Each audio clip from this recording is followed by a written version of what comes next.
उपस्थित सर्व तरुण वर्ग, सर्व उपस्थित श्रद्धेय, ह्या बाजूला मुद्दाम आलो कोणी, ह्या बाजूला राहायची इच्छा आहे, ह्या उलट्या बाजूला नको वाटतं. आणि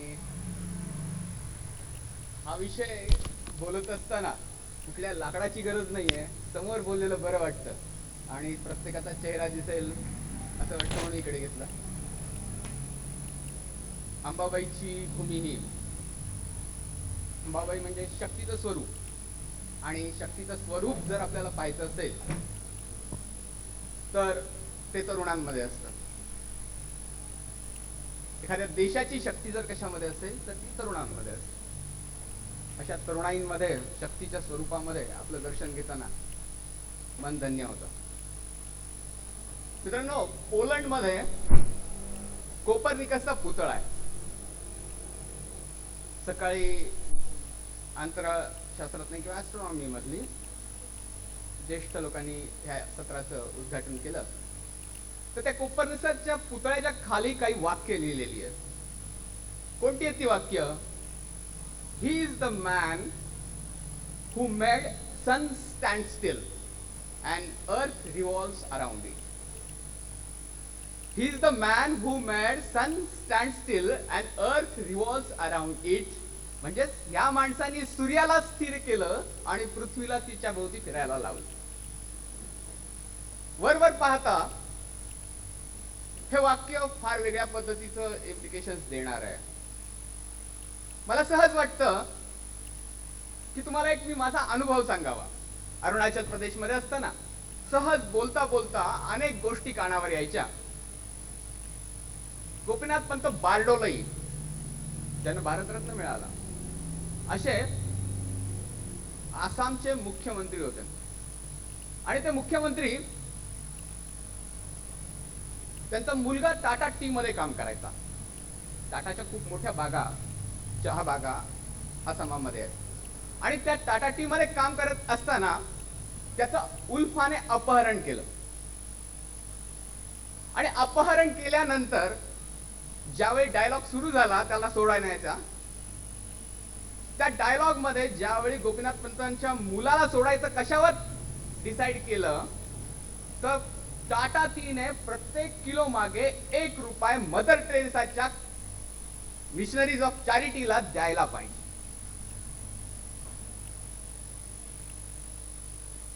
उल्फा आपल्याच लोकांना अपहरण करतो आणि पैसा ख्रिश्चन मिशनरीजच्या बाहेरच्या मदर टेरेसांना पर चहाच्या किलो मागे ₹1 द्यावा लागतो. अशी आजची समस्या आहे. मला आठवतं 15 ऑगस्ट 1997 स्वर्ण महोत्सव. आणि त्या दिवशी सकाळी उठल्यानंतर अरुणाचल प्रदेशमध्ये त्या तिथल्या स्टुडंट युनियननी आपसूने बंद पुकारलेला होता. मित्रांनो, 15 ऑगस्टच्या दिवशी आपण ज्या मस्त वेशामध्ये बाहेर पडतो, ज्या तोऱ्यामध्ये बाहेर पडतो, ज्या अभिमानाने बाहेर पडतो, त्याच अभिमानाने मी बाहेर पडलो. बाहेर पडलं तर रस्त्यावर सामसूम होती, कोणीही नव्हतं. तरुण मुलं आपल्याच शिक्षकांना अडवत होती की तुम्ही ध्वजवंदनासाठी जाऊ नका म्हणून. रस्त्यावर फक्त कर्कश आवाजामध्ये मिलिटरीच्या गाड्या फिरत होत्या. ज्यावेळी राष्ट्रगीत सुरू झालं त्यावेळी काही बोटावर मोजण्या एवढ्या सरकारी अधिकारी समोर होते. राष्ट्रगीताच्या वेळी आवाज सुरू झाला आणि कुत्र्यांच्या केकाटण्याचा आवाज जोरात सुरू झाला. अनेक कुत्र्यांना पकडून प्रचंड मारहाण करून राष्ट्रगीताच्या वेळी मोठमोठ्याने रडण्याचे आवाज त्यांचे येत होते. माणसांच्या वेड्यावाकड्या ओरडण्याचे आवाज येत होते. हे घडत होतं सुवर्ण महोत्सवी वर्षामध्ये भारताच्या अरुणाचल प्रदेशमध्ये, जिथे लोक एकमेकाला ज्यावेळी भेटतात ते बोलतात जय हिंद म्हणून. सुभाषचंद्र बोसांची भूमी. जर कुठल्याही कॉर्नरला गेलात अरुणाचल प्रदेश मधल्या कुठल्याही झोपडीमध्ये गेलात तर तुम्हाला विवेकानंदांचा, सुभाषचंद्र बोसांचा फोटो जरूर मिळेल. ह्या भागामध्ये जिथे अरुणाचलची स्टेट लँग्वेज हिंदी आहे, कुठल्याही असं नॉन हिंदी स्पीकिंग एरियाची नाही, अशा ठिकाणी हा प्रॉब्लेम 50व्या वर्षी ह्या समस्या आपल्या सगळ्या, ह्या सर्व गोष्टींचा ज्यावेळी मी विचार करायला लागतो त्यावेळी अवतीभोवती मला फक्त समस्याच दिसतात, दुसरं काहीच दिसत नाही.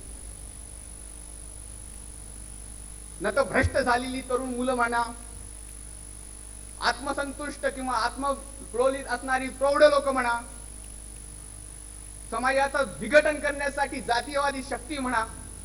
आणि अशा स्थितीमध्ये आपण काहीतरी वेगळा विचार करायचा, वेगळा आचार करायचा, हे कसं काय शक्य आहे?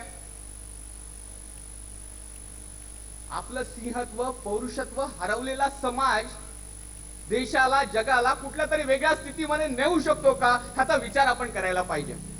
भगवद्गीतेमध्ये एक सुंदर श्लोक आहे, शूद्रम हृदय दौर्बल्यम त्यक्तोत्तिष्ठ परंतप. हृदयम क्लैबमा उत्तिष्ठत जाग्रत. स्वामी विवेकानंद किंवा अर्जुन किंवा भगवान कृष्ण हे ज्यावेळी ह्या सगळ्या समाजाकडे पाहतात त्यावेळी त्यांची कशी अवस्था असते? शूद्रम हृदय दौर्बल्यम त्यक्तोत्तिष्ठ परंतप. अशा शूद्र लोकांना उठा असं सांगावं लागणार आहे. हे लोक नपुसक झालेली आहेत, शंड झालेली आहेत. आपली शक्ती आपल्या पायामध्ये काढून आज मोठ्या तोऱ्याने 2 हातांनी वर वर म्हणतायत की आम्ही आम्ही आम्ही. अशी समाजाची स्थिती 1997 ला मी अरुणाचल प्रदेश मध्ये अनुभवली. मी सहज विचार करतो या सर्व गोष्टींचा की याच्यामध्ये इतिहासामध्ये काही उत्तर मिळतं का मला. आणि मी सरळ 100 वर्ष मागे जातो आणि 100 वर्ष मागे गेल्यानंतर असाच ऑगस्ट महिन्यामधला दिवस, अनेक तरुण समोर उभारलेली आहेत. एक तरुण संन्यासी उभा आहे. तो आपल्या सर्व मित्रांना म्हणतोय, I have faith in you young man, arise awake and stop not till the goal is reach, उत्तिष्ठत जाग्रत प्राप्य वरानी बोधिता. तो सगळ्या तरुणांना म्हणतोय, मित्रांनो तुम्ही उठलं पाहिजे. Expansion is life, contraction is death, weakness is strength is life, weakness is death, असं तो सगळ्यांना म्हणतोय.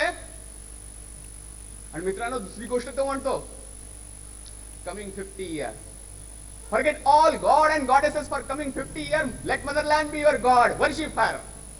How to worship her? You have to worship her with the flowers which are untouched, unsmelled, fresh, blossoming like these flowers. And these flowers we have to worship. But which flowers should be these? Those should be life flowers. जीवन पुष्प चढ़ाने निकले माता के चरणों में हम.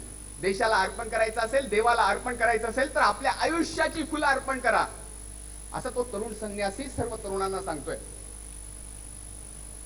मित्रांनो भगवद्गीतेत तरी कर्माचं फळ अर्पण करा असं सांगितलेलं आहे, इथे आयुष्यच अर्पण करा असं सांगतायत विवेकानंद तरुणांना. पुढचे अनेक वर्ष, 50 वर्ष एकदम वेगळा पॅराडाइम शिफ्ट झाला, विचारामध्ये बदल झाले. त्या दृष्ट्याने दिलेले शब्द प्रत्येकाच्या कानामध्ये हृदयाला पेटवणारे ठरले. ह्या पेटणाऱ्या अग्निशिखा ह्या घनवत झालेल्या गोठलेल्या समाजाला प्रवाही करण्यासाठी प्रयत्न करू लागले, स्वतःचं समर्पण देऊ लागले. आणि मित्रांनो ज्यावेळी स्वातंत्र्य युद्धाचा अभ्यास केला जातो त्यावेळी प्रत्येक क्रांतिकारकाच्या घरामध्ये जे पुस्तक सापडलं ते स्वामी विवेकानंदांचं कोलंबो टू अल्मोरा भारतीय व्याख्याने हे पुस्तक सापडलं. तरुण पेटला. 1905 साली आपण जे साजरं करतो वंगभंग आंदोलन ते सुरू झालं. कर्जनला फाळणी मागे घ्यावी लागली. 1920 झालं, 1942 झालं आणि 1947 ऑगस्ट 1897 मद्रासचं भाषण आणि ऑगस्ट 1947 भारतीय स्वातंत्र्य. बरोबर 50 वर्ष. Forget all god and goddesses for coming 50 years, let motherland be your god and worship her. ही दृष्टी स्वामी विवेकानंदांनी दिली, हा विचार स्वामी विवेकानंदांनी दिला. पेटवला तरुणांना, काम करा काम करा. आणि भारत माता ऍट द सेंटर झाली आणि सगळा समाज भारत मातेभोवती फिरायला लागला. हा आधुनिक कोपर्निकसच होता भारतीय समाजाचा. He is the made Vivekananda made India at the prime position and whole society revolves around it. चैतन्य निर्माण केलं एक. असं चैतन्य आजच्या समाजामध्ये निर्माण होईल का? आजच्या समस्या आपण जर केंद्रीभूत केल्या, आपल्या राष्ट्राला जर आपण केंद्रीभूत केलं आणि आपले प्रत्येक विचार आणि आचार जर आपण या देशाच्या कारणासाठी उपयोगी करायला सुरुवात केली तर या समस्या 5 मिनिटात जातील. स्वामी विवेकानंद नेहमी म्हणायचे, काय why are worried about this British empire, if you collectively split on it, it will vanish. तुम्ही एकत्र जर थुंकलात तर ह्या थुंकीमध्ये हे ब्रिटिश साम्राज्य डुबून जाईल, असं स्वामी विवेकानंद म्हणायचे. मित्रांनो, आज पण अशीच वेळ आलेली आहे. आपल्याला एक दुसरी दृष्टी पाहिजे, दुसरा विचार पाहिजे, जिथे राष्ट्र प्राधान्य न पाहिजे, देश प्राधान्य पाहिजे, देश बलवान पाहिजे, समृद्ध पाहिजे. असाच एक छोटा मुलगा रामेश्वरच्या किनाऱ्यावर होता. कधी कधी बीडी सिगारेट विकायचा, रस्त्यावर बसायचा, पेपर विकायचा. घरची परिस्थिती चांगली नव्हती मित्रांनो. बीडी विकत असताना त्याला नेहमी प्रश्न पडायचा, why people smoke out their hard earning. स्वतःची कष्टाची कमाई लोक कशामुळे धुरामध्ये उडवतात. प्रश्न स्वतःलाच पडायला लागले होते. जगत होता, वाढत होता, स्कॉलरशिप ना पुढे जाणं शक्य नव्हतं. फक्त मनामध्ये एकच इच्छा होती की I want to fly in the sky. मला आकाशात उडायची इच्छा आहे. I want to fly in the sky. आणि प्रत्येक गोष्ट ही त्याच्या रिलेटेड होती, त्याच्या केंद्रीभूत होती, त्याला सेंटर ठेवून होती. पुढे चालला, शिकत होता. शिक्षण पूर्ण झालं आणि शिक्षण पूर्ण झाल्यानंतर लक्षात आलं की विथ दिस कोर्स, ह्या कोर्सनी you cannot fly in the sky. तुम्ही आकाशामध्ये उडू शकत नाही. गलित गात्र झाला. विचार करायला लागला, मी काय करू शकतो. परत दुसऱ्या कोर्सला ऍडमिशन घेतली, रिएडमिशन घेतली, परत अभ्यास केला 3-4 वर्ष. आणि मग फायनल इयर झाल्यानंतर आता ती घडी आली, सिलेक्शनची घडी. दिल्लीला सिलेक्शन होतं. दिल्लीला गेले. जात असताना डेहराडूनला एक इंटरव्ह्यू दिला आणि त्या इंटरव्ह्यू मध्ये ते पास झाले. पण त्या इंटरव्ह्यू त्यांना करायची नव्हती. ते काम त्यांना करायचं नव्हतं. ते गेले दिल्लीला. दिल्लीचं सिलेक्शन झालं आणि फायनली कळलं, you are not fit to be a pilot.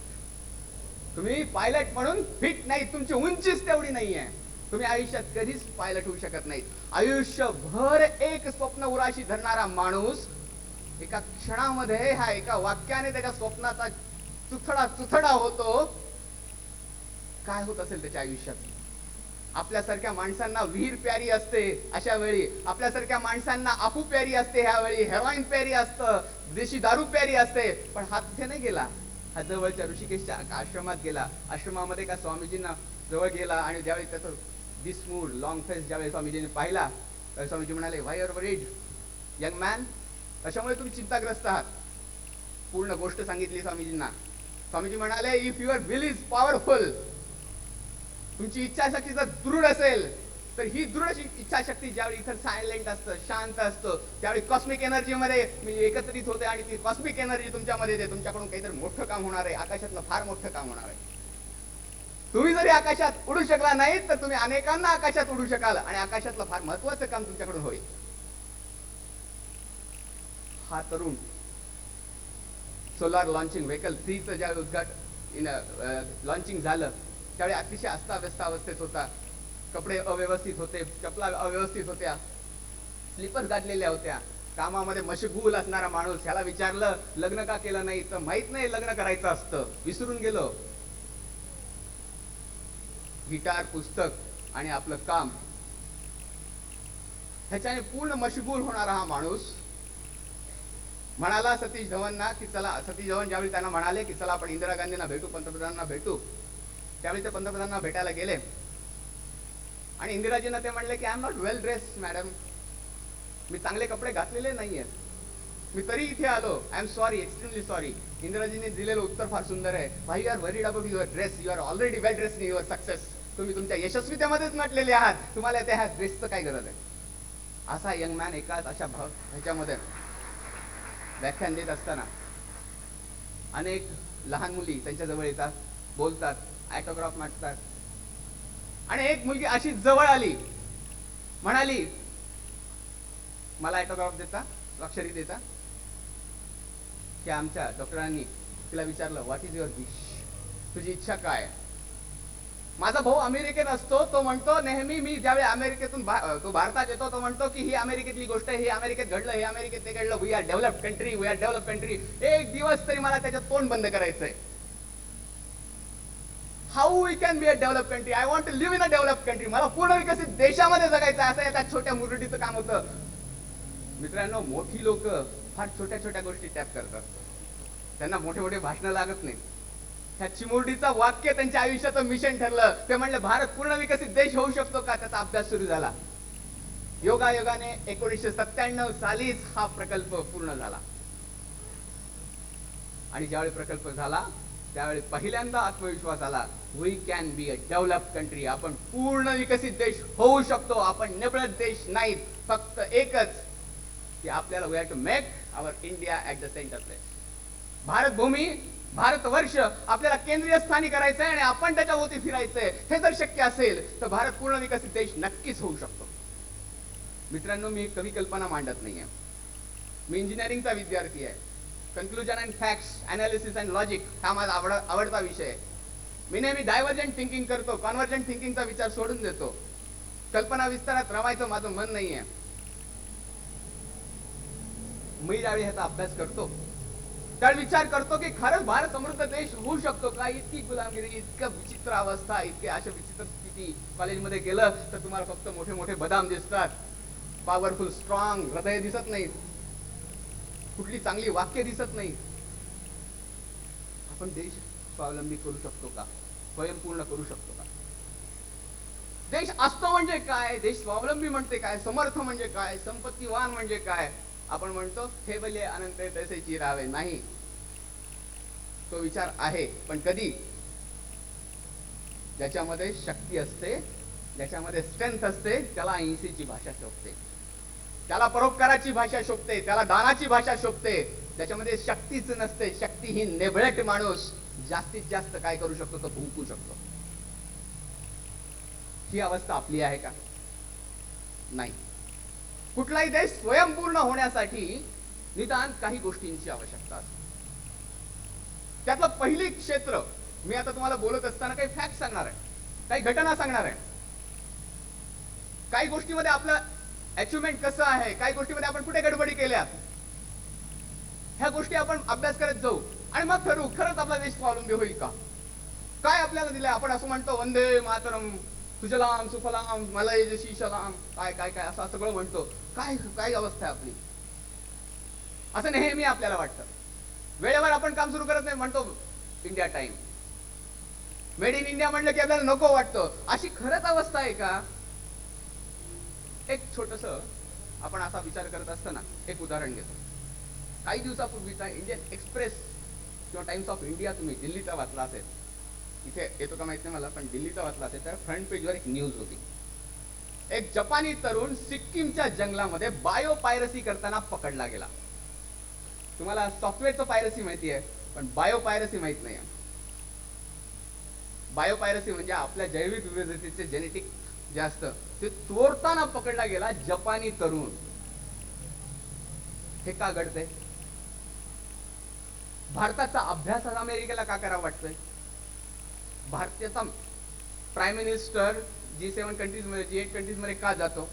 ह्या सगळ्या गोष्टींचा अभ्यास करत असताना काही गोष्टी आपण लक्षात घेऊ. सगळ्यात महत्वाचं क्षेत्र, 7 क्षेत्र आहेत. त्या 7 क्षेत्रांचा आपण अभ्यास करणार आहोत. त्यातलं पहिलं महत्वाचं क्षेत्र आहे ते शेती, अन्न.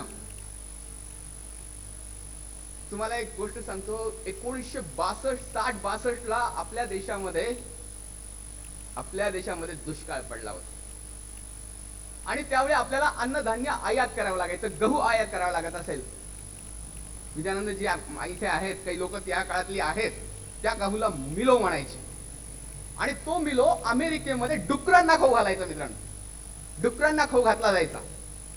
8 दिवसामध्ये जर मिलोचं झाड भारतात नाही आलं तर आपल्याला पोटाची खळगीचा प्रश्न होता. अशा वेळी अमेरिकन राष्ट्राध्यक्षांनी ह्याच्यावर बंदी आणली आणि एकदा 15 दिवस मिलो भारतात नाही आला तर काय स्थिती झाली हे आपल्याला माहित आहे. मिलोवर जगणारी आपली जमात 1960-62 ला, त्याच्यानंतर युद्ध झाली 2. असं म्हणतात एक युद्ध झालं की आपण 10 वर्ष मागे जातो. अशा अवस्थेमध्ये आपण राहत होतो. आज आपण अन्नधान्याच्या बाबतीत स्वयंपूर्ण आहोत. मित्रांनो, काही तुम्हाला मी फॅक्ट्स सांगतो की कशा फॅक्ट्स आहेत. फॅक्ट्स तुम्हाला परत झेरॉक्स पण मिळतील, काही प्रॉब्लेम नाही. आज तेलबियांच्या बाबतीत जगातील उत्पन्नाचा 15% वाटा भारताचा आहे. भुईमुग, सूर्यफूल, करडी या बाबतीत जगामध्ये आपला पहिला क्रमांक आहे. तरीही गडबड, आपण खाद्यतेल आयात करतो. नारळ, काजू, अद्रक, हळद, दगडफुलांच्या उत्पादनात जगामध्ये आपला पहिला क्रमांक आहे. फळफळावरीच्या बाबतीत जगामध्ये आपला दुसरा क्रमांक आहे. आंबा, केळी, लिंबू, संत्री, चिक्कू, सफरचंद, द्राक्षे हे सगळे फळं ह्याच्या निर्यातीमध्ये आपण पहिल्या क्रमांकावर आहे. भाजीपालाच्या उत्पादनामध्ये आपला जे देश जगामध्ये दुसऱ्या क्रमांकावर आहे चीनच्या बाजूला. 13% भाजीपाला जगाचा आपण पुरवतो. अन्नधान्याच्या बाबतीत आपण आता स्वयंपूर्ण आहोत. देशाची गोदामं पूर्ण अन्नधान्याने भरलेली आहेत. गेल्या काही काळामध्ये आपण किती गोष्टी निर्यात केल्या अन्नधान्याचा जर विचार केला तर 132.81 लाख मेट्रिक टन एवढा गहू आपण निर्यात केलेला आहे आणि जवळपास 10,734 लाख मेट्रिक टन भात आपण निर्यात केलाय. फुलांच्या बाबतीत निर्यातीच्या बाबतीत देशाचा क्रमांक पहिल्या 5 लागतो. दूध देणाऱ्या जनावरांच्या बाबतीत देशात जगामध्ये पहिला क्रमांक आहे. म्हशी 57% म्हशी जगातल्या आपल्या भारतामध्ये. जगामध्ये सगळ्यात जास्त दूध आपण तयार करतो. जगामध्ये अंडी उत्पादनामध्ये आपण 5व्या क्रमांकावर आहोत. जगात मासळी उत्पादनामध्ये आपण पहिल्या 5 आहोत. मासळी उत्पादनाचा जर वेग विचार केला तर 1961-62 साली जवळपास 92 कोटी टन मासळी आपण उत्पन्न करत होतो. आज आपलं उत्पन्न किती आहे विचार करा. दुप्पट, तिप्पट, चौपट, पाचपट नाही मित्रांनो, हे जवळपास 2000 पट वाढलंय. 2000 पट. आणि ते जवळपास 5814 कोटी टन. हे सगळं आहे, पण काही गडबडी पण आहे.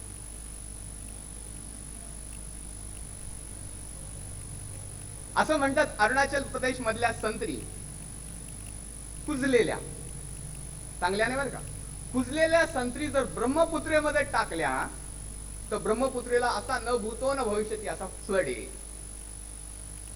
पूर येईल. अननस अरुणाचल प्रदेशमध्ये माझ्या काही गोष्टींमध्ये अरुणाचल प्राधान्याने येणार आहे, कारण मी त्या स्टेटचा रिप्रेझेंटेटिव्ह करत होतो. देशाचा पण विचार करणार आहे. मित्रांनो, फूड प्रोसेसिंगच्या बाबतीत जर आपण विचार केला, मला फार वेळ नाहीये, विस्ताराने ह्या सगळ्या गोष्टी घ्यायच्या असतात, मी पटपट करतोय. एलसीडी असतं मी हे बोललोही नसतो. पण तुम्हाला गंमत सांगतो की फूड प्रोसेसिंगच्या बाबतीत जगामध्ये आपला जर पहिला क्रमांक असला, काही बाबतीत जगामध्ये एक्सपोर्टच्या बाबतीत आपला दुसरा क्रमांक असला, तरी फूड प्रोसेसिंगच्या बाबतीत जगामध्ये आपल्या टोटल फूड प्रोडक्शनच्या केवळ 2% प्रोसेसिंग करतो आपण. 2%, केवळ 2%. आणि आदरणीय शरदजी पवार आपले कृषी मंत्री आताच म्हटले काही दिवसापूर्वी, ह्या 2% पैकी 82% बंद आहे फूड प्रोसेसिंग.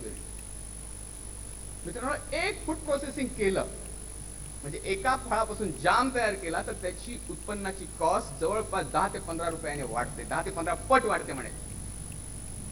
2% प्रोसेसिंग करतो. मेक्सिको, मलेशिया, फिलिपाईन्स ह्यासारखे देश त्यांच्या फळांच्या 80% प्रोसेसिंग करतात.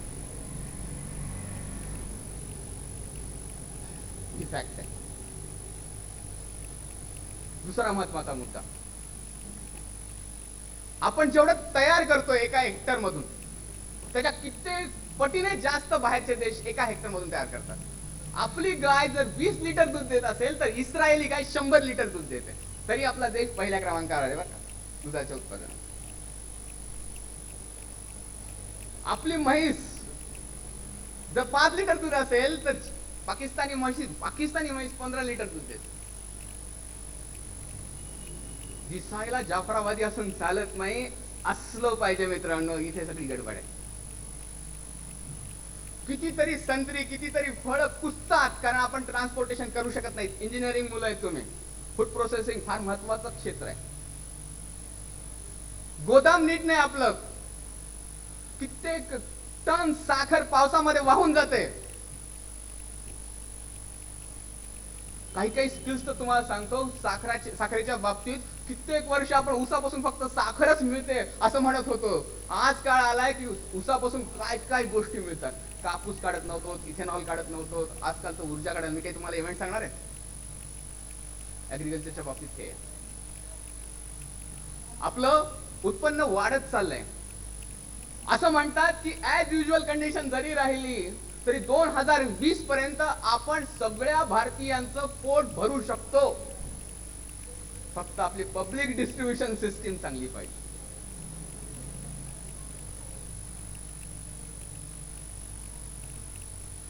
तिथेच काहीतरी होतं आणि 1 क्विंटल धान्य हे उंदर खातात आणि आपल्याला 1 किलो धान्य मिळतं. मित्रांनो, ह्या सगळ्या उंदरांचा नायनाट करणारं औषध पहिल्यांदा आपल्याला काढलं पाहिजे, ते महत्वाचं आहे. शेतीच्या बाबतीत ही गोष्ट आहे. दुसरं महत्वाचं क्षेत्र जे आहे ते अजून फार महत्वाचं आहे. आपण म्हणतो ही भूमी रत्नगर्भ आहे. शेतीच्या बाबतीत पुढे जात नाही कारण तुम्ही ऍग्रिकल्चर सेक्टर आहे, पण परत सांगतो की फूड प्रोसेसिंग हा फार महत्वाचा उद्योग आहे. फूड प्रोसेसिंगच्या जे छोटे छोटे इक्विपमेंट आपण तयार करणं हे फार गरजेचं आहे. उद्याच्या भाषणामध्ये आपण ते बघणार आहोत की आपण काय केलं पाहिजे यासाठी. आज फक्त कन्सेप्च्युअल काय गोष्टी आहेत आपल्या देशामध्ये ह्या बघू. स्टोरेज मिल्क दिवस आपल्याकडे नाही. कुरियन नावाचा माणूस माहित असेल तुम्हाला, PJ Kurien, great man. He made the Amul whole over popular in the world. आपल्यामध्ये आज अनेक कुरियन पाहिजेत. दुधामध्ये पाणी आणि युरिया मिसळणारे नाही, दुधामध्ये फॅट्स आणि त्या फॅट्स काढून घेणारे, ते नर्चर करणारे, दुधामध्ये त्याची किंमत वाढवणारे. असे जर कुरियन असतील, अनेक कुरियन उभा राहायला पाहिजेत. असे विचारवंत नेते पाहिजेत, तर शेतीमध्ये काम होईल. स्वामीनाथन, तुम्हाला एक सिक्रेट डॉक्युमेंट 1920 साली अमेरिकेचं होतं, ते आत्ताच पब्लिश झालं. डॉक्टर गोवारीकर नेहमी म्हणतात, ह्या डॉक्युमेंटचं उदाहरण देतात. 1920 साली मित्रांनो अमेरिकेच्या डॉक्युमेंट मध्ये असं सांगण्यात आलेलं होतं की भारतामध्ये इतकं पोटेन्शियल आहे की तो एकटा देश पूर्ण जगाचं खाद्यान्नाचं उत्पादन करू शकतो. हे आत्ता डिस्क्लोज झालंय. डॉक्टर गोवारीकर सांगतात, हे मी नाही. आणि 1960-64 साली आपण त्याच अमेरिकेकडून मिलो आयात करत होतो. मित्रांनो, मागच्या भाषणाच्या वेळी, जालन्याच्या भाषणाच्या वेळी मुद्दाम बासमती खाऊन गेलो होतो. बासमती तांदूळ असतो कसा हे पाहायचं होतं मला. बासमती तांदूळ कसा लागतो त्याचा वासच घेतल्यानंतर अशी मजा येते. तुम्ही कधी बासमती खाल्लाय का रे? तुकडा खाल्ला असेल, तुकडा, नाहीतर तो HMT नावाचा भात खातो आपण. We are the third great citizen of this country. पहिला ग्रेट सिटीजन अमेरिकन, दुसरा ग्रेट सिटीजन इंग्लंड आणि तिसरा आपण. चहा तुम्ही जे पिता ना, मी पिलाय फर्स्ट ग्रेड चहा, चहा बागांमधला. हे गटारातलं पाणी म्हणाल तुम्ही. असा सुंदर चहा असतो, फर्स्ट ग्रेड चहा, मस्त दिसतो. तुम्ही डस्ट पिता, डस्ट. काय डस्ट काहीतरी आहे ना म्हणतात. डस्ट म्हणजे काय? हे करायचं असेल, लंडनचे लोक म्हणतात, लंडनचे भारतीय लोक म्हणतात, you produce and we consume. हात तुमचे आणि पोट आमचं, चव आमची. ही स्थिती बदलायला पाहिजे. ऍग्रिकल्चरच्या सेक्टरच्या बाबतीत, फळांच्या बाबतीत, मासळींच्या बाबतीत 7516 किलोमीटरचा किनारा आहे आपल्याला, अनटच्ड. अजून बऱ्याच गोष्टी करायच्या. घाबरतो आपण, आपल्याकडे नीट प्रॉपर बोर्ड्स नाही आहेत. खूप काही गोष्टी करू शकतो. दुसरं क्षेत्र आहे मायनिंग. मायनिंगच्या बाबतीत तर अजून पॅकेटची काही गोष्टी आहेत. खरंच ही भूमी, जी भारत भूमी आहे, ती खरंच सुजला सुफला एवढंच नाही, तर तिच्या रत्नगर्भा जी आहे ना, फार प्रचंड आहे. इंग्रजांनी काय लुटलं आपलं? तो वरवर दिसणाऱ्या गोष्टी लुटल्या. पोटातल्या गोष्टी तर आईने दिल्याच नाही आपल्या. कुठल्या पोटातल्या गोष्टी असा विचार करायला लागलो तर पहिलं महत्वाचं जे धातू आहे ते म्हणजे खनिज, म्हणजे लोह खनिज. Iron. Steel makes the society strong. मित्रांनो, स्टीलच्या बाबतीत आपण जगात 5व्या क्रमांकावर आहोत खनिजाच्या उत्पादनात. पण पोलादाच्या उत्पादनात आपण खूप पाठीमागे आहोत. गोवा किंवा तुम्ही कोस्टल एरियाला गेला तर जहाज स्टील खनिज म्हणजे लोह खनिज एक्सपोर्ट करतो आपण. आणि एक्सपोर्ट करतो कुणाला? ज्यांच्याकडे स्टील कधीही उत्पन्न होऊ शकत नाही. सुईच्या टोकावर एवढं देखील स्टील त्यांच्या भूमीतून मिळू शकत नाही अशा देशांना, जपानला, अमेरिकेला, साऊथ कोरियाला आपण स्टील एक्सपोर्ट करतो. आणि थोडं तितकं नाही, प्रचंड. आपण जागतिक विचार केला तर जवळपास 12,000 दशलक्ष टन एवढं खनिज आपल्याकडे, प्रचंड खनिज. पण अतिशय क्षुल्लक पैशामध्ये आपण ते एक्सपोर्ट करतो. जागतिक बाजारपेठेमध्ये आपल्या स्टीलचं प्रोडक्शन स्टीलच्या कॉस्ट आहे जवळपास $415 प्रति टन. अमेरिकेचा आहे $515 प्रति टन आणि $634 प्रति टन हा जपानचा आहे. जपानमध्ये स्टील खनिज नाही मित्रांनो, ते सगळं एक्सपोर्ट केलं जातं भारतातून. स्टील तयार करणारा जगातला सगळ्यात चांगला देश कोणता? जपान. त्याच्या खालोखाल अमेरिका. जहाज बांधणीमध्ये सगळ्यात चांगला देश कोणता? तर जपान. त्याच्या खालोखाल अमेरिका. हे सगळं खनिज कुठून जातं? तर भारतातून जातं. आपण फुल फ्लेज फक्त 31 मेट्रिक टन एवढं फक्त स्टील तयार करतो. ह्या बाबतीत साऊथ कोरिया आपल्या पुढे 40 मेट्रिक टन स्टील तयार करतं. राऊरकेला माहिती आहे तुम्हाला? राऊरकेलाचा स्टील प्लांट फार प्रसिद्ध. राऊरकेलाच्या स्टील प्लांट मध्ये आपण अतिशय उत्कृष्ट चांगल्या दर्जाचं स्टील तयार करत होतो. जागतिक क्रमांकामध्ये पहिल्या नंबरची. जर्मनीच्या मदतीने आपण तो स्टील प्लांट सुरू केला. दुसरा स्टील प्लांट कसा उभा करायचा? कारण आता आपण समृद्ध व्हायला लागलो, पण आपल्या लोकांना सातत्या बाबतीत काहीतरी गडबड येते. आपण विचार केला दुसरा स्टील प्लांट आपण बोकारोला उभा करू. बोकारोला मग कुणाची मदत घ्यायची? आता जर्मनीची घ्यायची का अमेरिकेची घ्यायची? चला चर्चासत्र सुरू. चर्चासत्रात कळलं की आता जर्मनीची मदत नाही घेतली तरी चालेल, आपण अमेरिकेची घेऊ. Foreign policy. आणि दुसरी अजून एक गमतीदार गोष्ट की बघा तुम्ही, राऊरकेलामध्ये जे स्टील तंत्रज्ञ होते ते सगळे भारतीय होते. ते देखील स्टील प्लांट उभा करू शकत होते बोकारोचा. पण आपल्याला आपल्या देशावरच्या लोकांमध्ये विश्वास नाहीये. आपण अमेरिकेच्या मदतीने स्टील प्लांट सुरू केला. प्रॉब्लेम असा झाला, काही लोक राऊरकेलातले बोकारोला स्टील प्लांट मध्ये सुरू केले. बोकारो डबगाईला आला, राऊरकेला डबलाईला आला. आपला steel worst in the nation. जगामध्ये सगळ्यात चांगला स्टील प्रोड्यूस करणारा देश आपला खराब स्टील प्रोड्यूस करणारा ठरला, केवळ आपल्या पॉलिसीजमुळे. लक्ष्मीनारायण मित्तल नाव ऐकलं असेल. त्याच्याबद्दल त्यांच्या मुलीच्या लग्नाबाबतीत आपल्याला माहितीच आहे. लाज वाटली पाहिजे आपल्याला. जगामध्ये सगळ्यात जास्त स्टीलचं प्रोडक्शन करणारा हा भारतीय माणूस आहे. सगळ्यात श्रीमंत माणूस आहे, तो भारतीय आहे. भारतामध्ये सगळ्यात जास्त म्हणजे जेनेटिकली आपण वी आर नॉट, काय म्हणतात त्याला, आपण गडबड नाही आपल्या ह्याच्यामध्ये. आपल्यामध्ये जे जीन आहेत ते लक्ष्मीनारायण मित्तल मध्ये आहेत. माणूस तोच आहे. माणूस भारतीय असू शकतो, खनिज आपली असू शकतात, पण आपण स्टील का प्रोड्यूस करू शकत नाही? बोकारोचा स्टील प्लांट पाहिल्यानंतर तुम्हाला असं वाटेल की ते मोठा हत्ती आहे आणि त्याच्या भोवती वाळवंट आहे. इतका मोठा प्लांट आहे, इतकं छान इन्फ्रास्ट्रक्चर डेव्हलप केलेलं आहे. लाईट आहे, एनर्जी आहे, वॉटर आहे, काय नाहीये तिथे. आपण बोंब मारतो फक्त की इन्फ्रास्ट्रक्चर नाही म्हणून. बघा तिथे, आणि त्याच्या भोवती ते हत्ती आहे, बाकीला काही नाही. एकही फॅक्टरी नाही बाजूला बोकारोच्या स्टील प्लांटच्या बाजूला. टेल्कोचा प्लांट बघा पुण्यातला, त्या टेल्कोच्या फॅक्टरीच्या बाजूला किती फॅक्टरीज असतात. बाहेरच्या प्लांट बघा, त्याच्या भोवती अँसिलरी युनिट किती असतात. हे झालं स्टीलच्या बाबतीत. स्टील मध्येच थांबलो मी तर गंजून जाईल, पुढे गेलो पाहिजे. लक्ष्मीनारायण मित्तल झाला. दुसरी गोष्ट आहे टिटॅनियम. नाव ऐकले तुम्ही? केमिस्ट्रीच्या पुस्तकामध्ये ऍटॉमिक नंबर विचारलं तर अजिबात येणार नाही, कारण पुस्तकामध्ये तुम्हाला टिटॅनियम बद्दल जी माहिती दिली जात नाही ती कधीच देत नाही. हा titanium it's a metal of future असं म्हटलं जातं. भविष्यातला धातू असं म्हटलं जातं. मित्रांनो, हा धातू कशासाठी इतका भविष्यातला धातू आहे? स्पेस मध्ये वापरतात, ऍटॉमिक संशोधनामध्ये वापरतात, प्रिसिजियस इन्स्ट्रुमेंट तयार करण्यासाठी वापरतात. नवे नवे हा धातू मेडिकल इन्स्ट्रुमेंट, सर्जरी इन्स्ट्रुमेंट असतात ते बनवण्यासाठी वापरतात. तेवढंच नाही तर हा बायो कॉम्पिटिबल धातू आहे.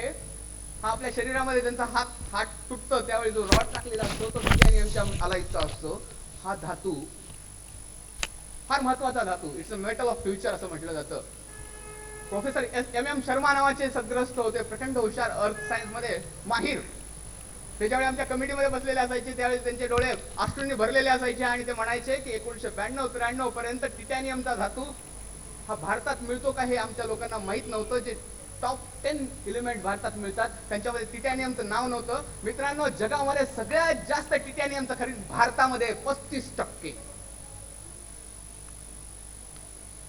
35% टिटॅनियम भारतामध्ये मिळतो. जगाला गरज किती टिटॅनियमची आहे? तर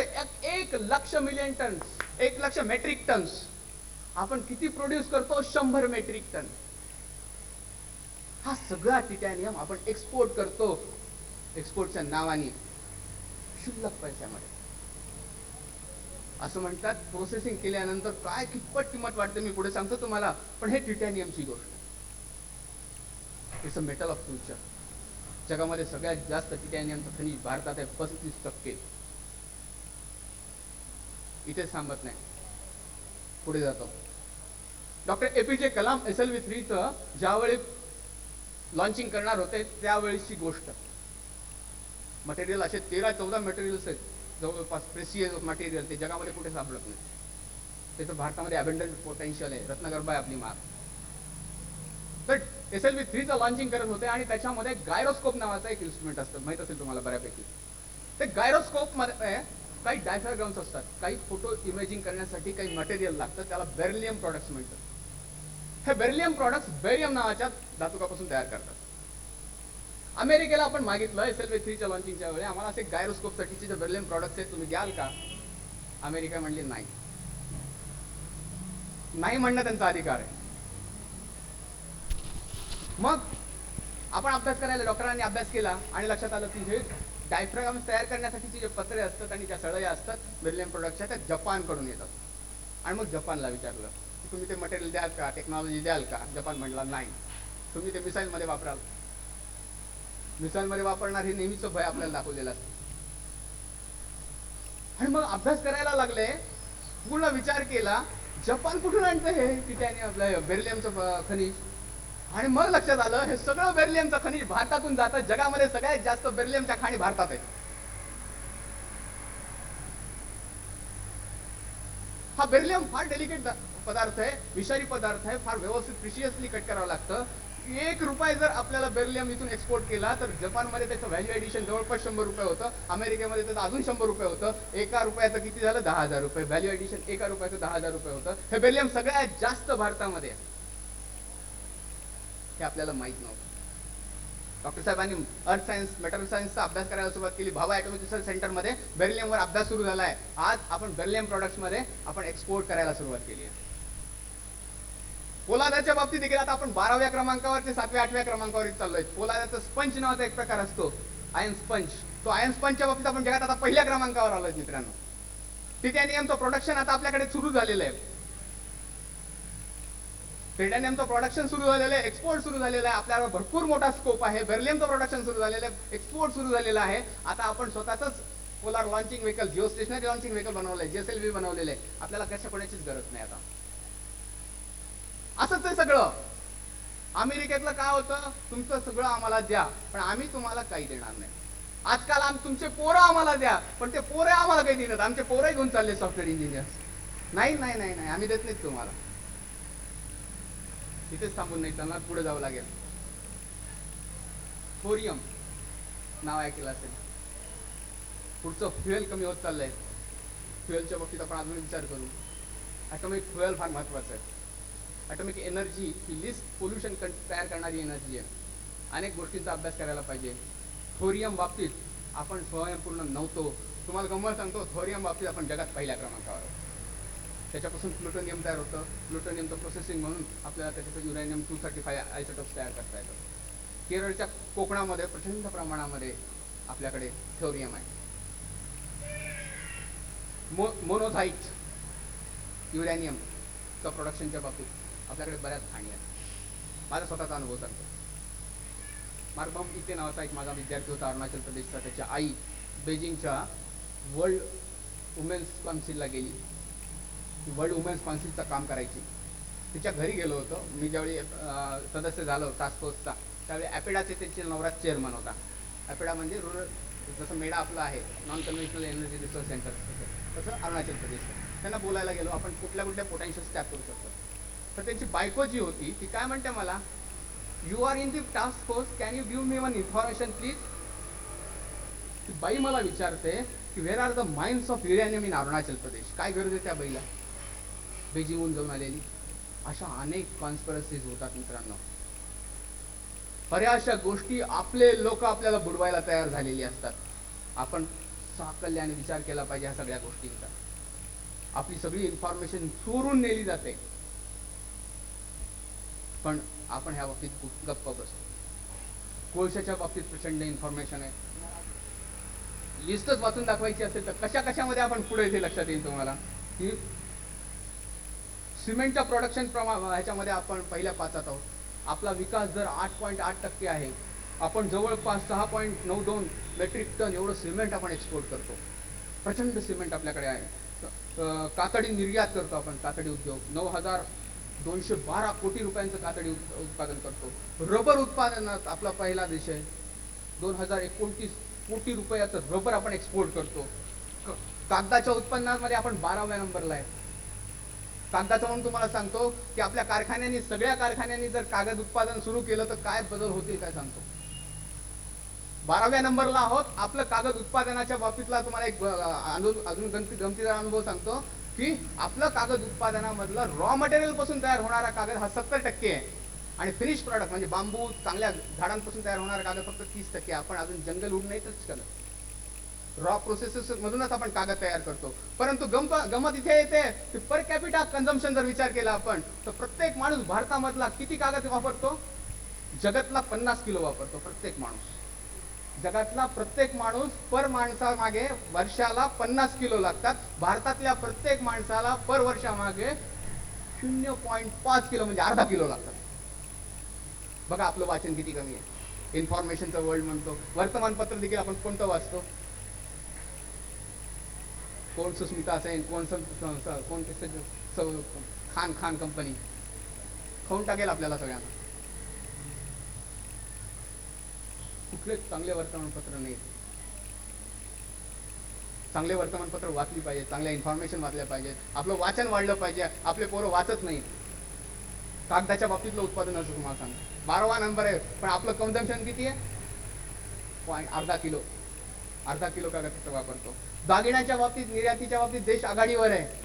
जवळपास 42,000 कोटी रुपयांचा आपण एक्सपोर्ट करतो दागिने. कापडाच्या निर्याती बाबतीत तर विचारूच नका. कापसामध्ये आपण लिडिंगला आहे. पण अनफॉर्च्युनेटली काय मला कळत नाही की आपण कापूस खूप उत्पादन केला की आपण कापूस खरेदी का करू शकत नाही. कुठेतरी गडबड होते मला लक्षात येत आहे. कुठेतरी आपले मंत्री लोक काहीतरी गडबड करतायत. ते काहीतरी स्वतः कापसाचे पोतेत का काय मला कळत नाही, पण कुठेतरी गडबड आहे असं नक्की लक्षात येतं. मागच्या वेळी कापसाला आग लावावी लागली. सगळ्यात जास्त कापसाचं कपड्याचं निर्यात आपल्याकडून होतो.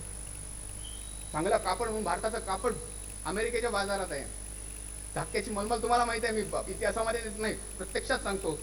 51,355 कोटी 51,355 कोटीचा कापड आपण निर्यात करतो. व्यापारी उद्योग असं म्हणतात. त्याच्यामध्ये जगामध्ये आपला पहिला क्रमांक आहे. अभ्रकाच्या बाबतीत आपला पहिला क्रमांक आहे. कोळशाच्या बाबतीत आपला जगात 3रा क्रमांक आहे. किती गोष्टी तुम्हाला सांग. एक एक गोष्ट सांगत गेलो तर लक्षात येतं की आपल्याकडे प्रचंड रिसोर्सेस, पण ह्या रिसोर्सेसचा आपण योग्य वापर करत नाहीत असं मला नेहमी वाटतं. हा दुसरा. मायनिंग बाबतीत मी सिरॅमिक उद्योग, सिलिकॉन ह्या सगळ्या गोष्टीचा विचार करायला लागलो तर मी तुम्हाला हे पूर्ण सत्रच मी फक्त तुम्हाला मायनिंग वर बोलू शकतो आणि एक एक अशा गोष्टी सांगू शकतो की जे आपल्याला पुस्तकात कळत नाही, त्याचा अनुभव घ्यावा लागतो. तिसरं महत्वाचं क्षेत्र आहे रसायन उद्योग. आपल्या पूर्ण उद्योगात सगळ्यात टॉप लिडिंगला रसायन उद्योग आहे. सगळ्यात जास्त किती हे तर जवळपास 1,10,000 दशलक्ष डॉलर्सचं उत्पादन रसायनांचं आपल्या बाबतीत. मित्रांनो, रसायनाच्या बाबतीत भन्नाट गोष्टी आहेत.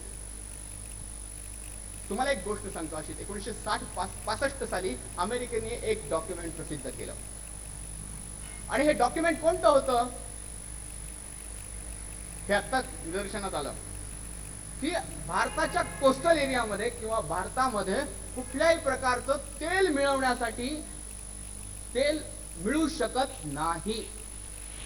काय डॉक्युमेंट होतं अमेरिकेचं 1965 साली? भारतामध्ये कुठल्याही प्रकारचं तेल मिळू शकत नाही. नॅचरल ऑइल आपल्या कोस्टल एरियामध्ये कुठलंही तेल मिळू शकत नाही. ही घटना कधी होती? ज्यावेळी इंदिराजी ONGC ची स्थापना करत होते त्यावेळी. तरी इंदिराजींनी डेअरिंग केलं. 1965 साली आपण ONGC ची स्थापना केली. आज आपण आपल्या नीडच्या 30% तेल भारतातून उत्पादन करतो. अरुणाचल प्रदेशमध्ये खरसांग नावाचं गाव आहे मित्रांनो. तिथे ज्यावेळी मी जातो त्यावेळी पाण्याची टॅब उघडतो, पाणी खाली पडतं. 15-20 मिनिटांनी ज्यावेळी पाणी पाहतो तर त्याच्यावर असा तवंग आलेला असतो तेलाचा. माझे सगळे दात काळे झालेले होते. लोकांना पोटाचे प्रॉब्लेम्स येतात, इतकं तेल आहे, इतकं प्रचंड तेल. ह्या तेल विहिरी ज्यावेळी आपण खणतो, अनेक राजस्थानात खोदले, बॉम्बे हाय मध्ये खोदले, अनेक ठिकाणी आपण खोदतो. एक एक तेल विहीर खायला प्रचंड खाण्यासाठी प्रचंड खर्च येतो. त्याच्यावर ज्या मोटर्स बसवायच्या असतात त्यालाही प्रचंड खर्च येतो. आपल्या अनेक तेलविली बंद आहेत आज, कारण मोटर बसवली नाही, त्याच्यात डिले झाला, हे झालं ते मुळे. आणि ह्या ड्रिलिंग करण्यासाठी